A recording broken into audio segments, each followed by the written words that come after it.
आप आरजेडी के बेगूसराय के जिला अध्यक्ष हैं। इस देश में हिंदू मुस्लिम के दंगे हो रहे हैं, आपकी क्या राय है?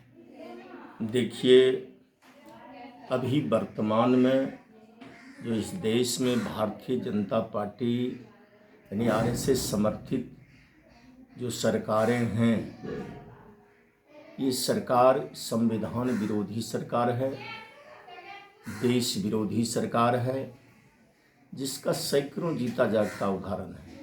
खास करके भारतीय जनता पार्टी के द्वारा जो चुनावी घोषणा पत्र था 2014 के लोकसभा चुनाव में भारतीय जनता पार्टी के द्वारा एक भी घोषणा पत्र के अनुसार देश में कार्य नहीं किया गया। देश के नौजवान, देश के किसान, देश का अवाम भारतीय जनता पार्टी की कुकृत से उब चुका था। 19 का चुनाव आ गया, भारतीय जनता पार्टी की निजी एजेंसी ने रिपोर्ट किया जो इस देश का किसान, इस देश का नौजवान, इस देश का अवाम भारतीय जनता पार्टी की पुनः मत देने के लिए नहीं जा रहा है। आरएसएस और ये भारतीय जनता पार्टी के द्वारा पुलवामा की घटना आप लोगों को याद होगा, इन्होंने 42 को सीआरपी जवानों को हत्या करवा दिया और पूरे देश में घूम घूम कर कहा, बताइए पाकिस्तान वाले ने 42 को जवान का हत्या करवा दिया, 42 को सीआरपी जवान वाले को हत्या करवा दिया। लेकिन मैं आप लोगों के माध्यम से ये जानना चाहता हूँ भारतीय जनता पार्टी के लोगों से, जब ये 42 को सीआरपी जवान की हत्या हुई, अभी तक इस देश का जांच एजेंसी यह पता नहीं कर सका किनकी गाड़ी से आरडीएक्स भर के गया था और किनके द्वारा यह विस्फोट कराया गया था। ये जांच एजेंसी अभी तक रिपोर्ट नहीं किया है। खास करके इस पार्टी को आरएसएस वाले जो हैं, आरएसएस समर्थित इस देश के प्रधानमंत्री हैं, उनको वोट चाहिए। देश रहे, देश ना रहे, इस देश की जनता रहे ना रहे, अब यह जनता जान चुकी है, देश की जनता जाग चुकी है। आपने सुना होगा, ये भारत कृषि प्रधान देश है। किसानों के विरुद्ध ये आरएसएस समर्थित प्रधानमंत्री, ये भारतीय जनता पार्टी के द्वारा जो 3 खतरनाक कृषि बिल लाया गया था, और इस देश के किसान बधाई के पात्र हैं, जिन्होंने एशिया महादेश में जो आज तक आंदोलन हुआ, सबसे लंबी अवधि तक यहाँ के किसानों ने आंदोलन किया और किसानों के समझौता के तहत पुनः हुआ रोक लगा 3 खतरनाक कृषि बिल जो था। और किसानों के संबंध में ये देश के जो आरएसएस समर्थित प्रधानमंत्री नरेंद्र मोदी जी हैं, ये खालिस्तानी कहने का काम करते थे, पाकिस्तानी कहने का काम करते थे। तो आप लोगों के ही माध्यम से मैं जानना चाहता हूँ जी, ये बतलावें जिस किसान से समझौता कर रहे थे वो खालिस्तानी किसान थे या पाकिस्तानी किसान थे या भारतीय किसान थे। अब ये न नौजवान का हुए, न किसान का हुए, न अवाम का हुए। और ख़ास करके इनके शासन काल में जो महंगाई चरम पर है, महंगाई जो जितना बढ़ गया, अब याद कीजिए इनके शासन से पहले गैस सिलेंडर का रेट क्या था, दवाइयाँ का रेट क्या था, आटा का रेट क्या था, चावल का रेट क्या था, अन्य सामग्री का रेट क्या था। 5 गुना वृद्धि हुआ, वह डीजल हो, पेट्रोल हो।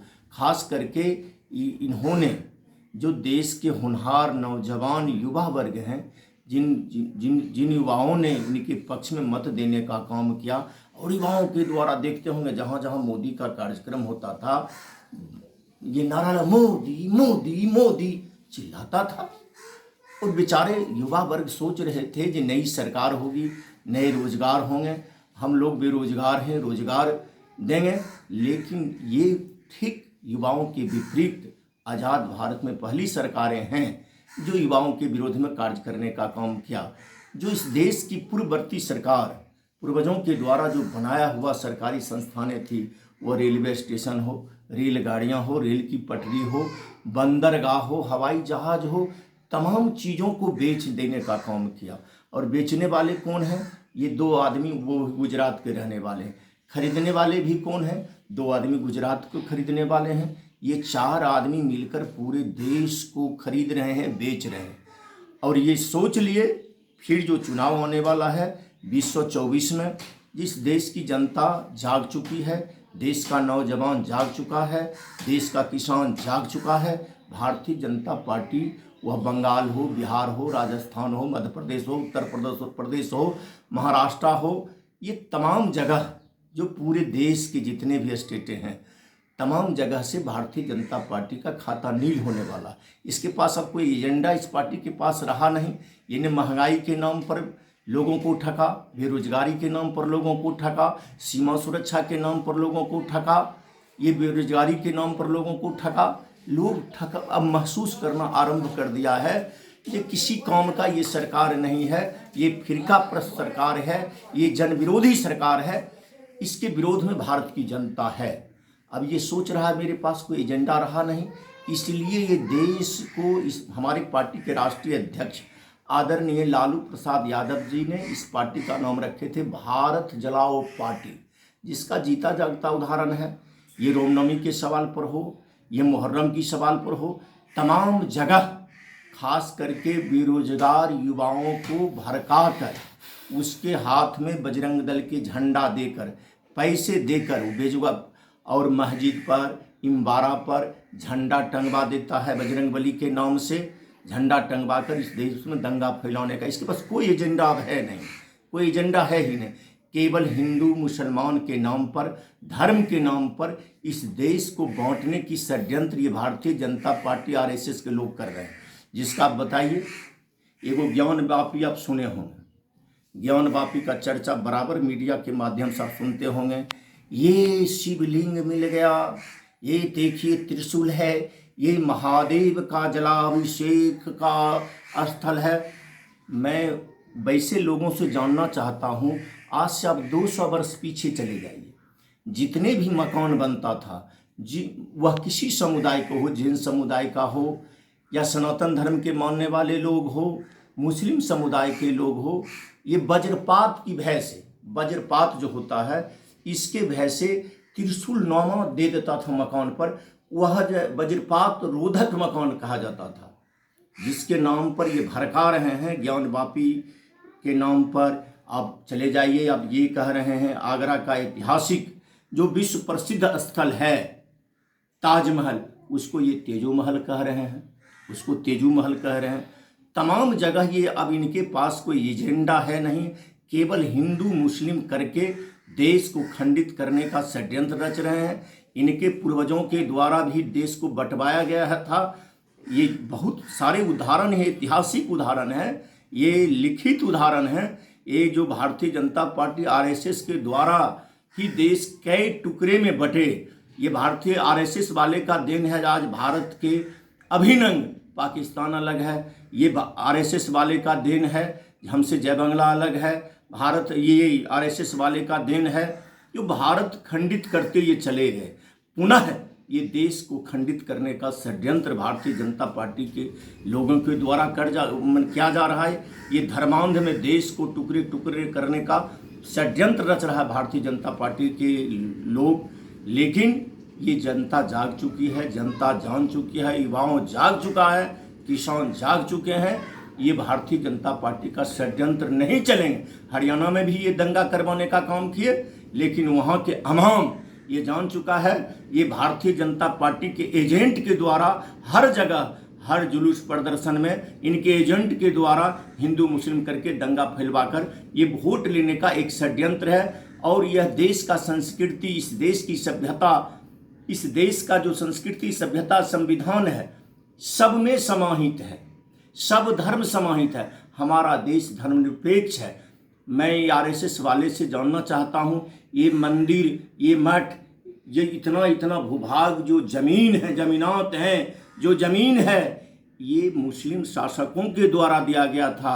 आप अकबर के इतिहास उल्टा कर देखिए, अकबर कालीन शासन में जितने भी मठ हैं तमाम जगह दान दिया गया था। और अकबर कालीन शासन में यह छूट था, एक मंदिर के बगल में मस्जिद बना लीजिए, मस्जिद के बगल में मंदिर बना लीजिए, कोई धर्म में भेद नहीं था। लेकिन उसी को ये भारतीय जनता पार्टी, जो पूर्ववर्ती, जो हमारे देश के शासक थे, जो आपसी भाईचारा बांधने का कार्य किए थे, और उन्हीं का बांधा हुआ कार्य और एकता का जो प्रतीक था, आज ये तोड़कर देश को बांटने का षड्यंत्र भारतीय जनता पार्टी के लोग कर रहे हैं। लेकिन अब इनको चलने वाला नहीं है। देश की जनता जाग चुकी है, देश का नौजवान जाग चुका है। आप देख लीजिए तमाम स्टेट के जो रुझान आ रहा है, ये जान रहे हैं। ये केवल हरियाणा में नहीं, ये भारतीय जनता पार्टी के लोग पूरे देश में दंगा करवाएंगे। और खास करके जब जांच होता है ये पता चलता है कि आरएसएस वाले ही इस दंगा में आगे हाथ बटाने का काम किया है। और अभी तो हरियाणा से शुरू हुआ है, बिहार में भी दंगा करवाएंगे, ये मध्य प्रदेश में भी करवाएंगे, उत्तर प्रदेश में भी करवाएंगे, बंगाल में भी करवाएंगे, पूरे देश के हर कोने में ये दंगा करवाएंगे। ये जान रहे हैं जो हमारा जो चुनावी घोषणा पत्र था, हमने जो जनता के साथ वादा किया था, तमाम बिंदु पर हम फेल कर चुके हैं। अब अगर दंगा नहीं करवाएंगे तो लोग हमको वोट नहीं देगा। इनके पास केवल मात्र एक एजेंडा है, हिंदू मुसलमान, हिंदुस्तान पाकिस्तान, इनके पास कोई और एजेंडा बचा ही नहीं। अगर एजेंडा बचता तो युवाओं के साथ खिलवाड़ करने वाले भारत में आने वाला इतिहास लिखेगा। सरकार का नाम बताइए तो भारतीय जनता पार्टी आएगा। देश को महंगाई के चरम सीमा पर पहुंचाने वाले सरकार को नाम बताइए तो भारतीय जनता पार्टी आएगा। देश के किसानों के साथ धोखा देने वाले सरकार को नाम बताइए तो भारतीय जनता पार्टी आएगा।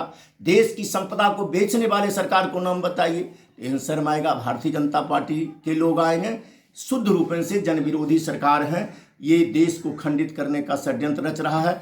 हम तमाम देश के युवाओं से, देश के नौजवानों से, देश के किसानों से, देश की माताएं से, देश की बहनें से अपील करना चाहते हैं, ये भारतीय जनता पार्टी के झांसे में नहीं आए। कारण जो हमारा देश की संस्कृति है, देश को जो संविधान है, इसे ये खंडित कर कर पुनः भारत को बांटने का प्रयास ये भारतीय जनता पार्टी के लोग कर रहा है। इससे सावधान होने की जरूरत है। आने वाले समय जो हमारा लोकतांत्रिक देश है, अपने मतों के द्वारा इस भारतीय जनता पार्टी को गद्दी से उखाड़ फेंकने का कार्य करेंगे। धन्यवाद। जय हिंद, जय भारत।